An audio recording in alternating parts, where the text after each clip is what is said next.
به دست آسمان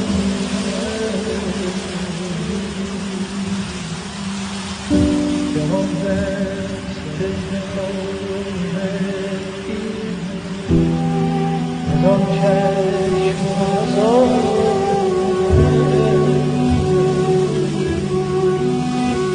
جهان